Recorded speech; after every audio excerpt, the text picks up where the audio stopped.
বিসমিল্লাহির রহমানির রহিম। পরিবেশনায় ও পরিচালনায় দিক দিগন্ত। আপনি কারো গীবত করে ফেলেছেন, গীবত বুঝেন তো? গীবত মানে হলো একজনের মধ্যে ওই দোষটা আছে, ওই দোষটা আছে, তার অগোচরে ওই দোষটা বলার নাম কি? যেটা বললে তার কষ্ট হবে। যেমন একজন লোক কালো, একজন লোক কি কালো, আপনি বললেন ওই কালু মিয়া আইতে আছে। কি আইতেছে?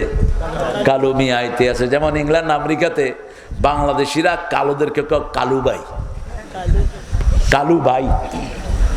তা আমার মুসল্লি ছিল বেশ কিছু কালু, ওরা এসে আমাকে বলে যে sir could you tell me what's the meaning of Kalu bhai? Hello, how did you hear it? কোথা থেকে শুনছো এটা? কই you know Bengali people they call me Kalu bhai. তা আমাকে তো সত্যটাই বলতে হবে। আমি বললাম কালু ভাই মিন্স ব্ল্যাক ব্রাদার। তো মাশাআল্লাহ অর্থটা জেনে খুব খুশি হয়েছে। তো আমাদের বাংলাদেশেও কালো লোক আছে না নাই?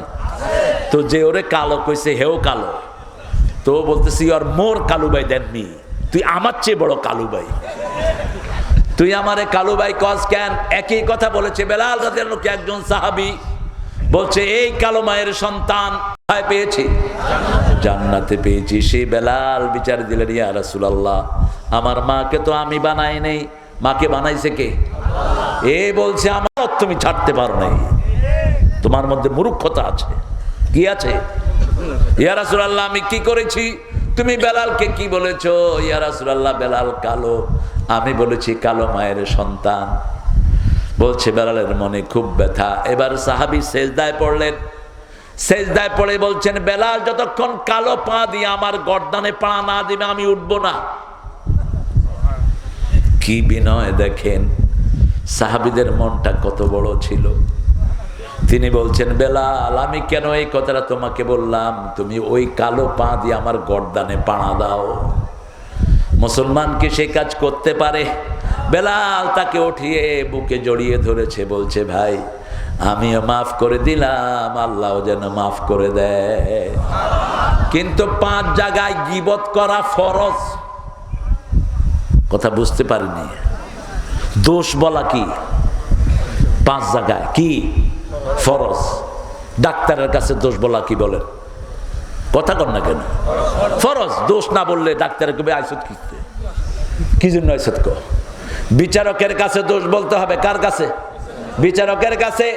আপনাকে কষ্ট দিল, আপনি ধরে নিলেন, বিচারক বলল এর কি অপরাধ, আপনি কইলেন গীবত করা হারাম, বিচারকে কইব তোরে পিডানো হালাল, আইসত কে কোট। 3 নাম্বার, বিয়ের জন্য দোষ বলা ফরজ। দোষ বলা কি ফরজ। রাসূলের কাছে এক মহিলা আসলেন, ইয়া রাসূলুল্লাহ 2 জন সাহাবী আমাকে বিয়ে করতে চায়। রাসূল বলেন একটা হলো ফকির আর একটা হলো বদমেজাজি, এখন কার ঘরে তুমি যাবা ঠিক করো। মহিলা চিন্তা করলেন রাদিয়াল্লাহু আনহা, ওই ফকিরের ঘরে গিয়ে না খেয়ে থাকমু কেন, আর ওই বদমেজাজির ঘরে গিয়ে কিল খামু কেন? কইছে দুইটার একটারেও পছন্দ হয় না।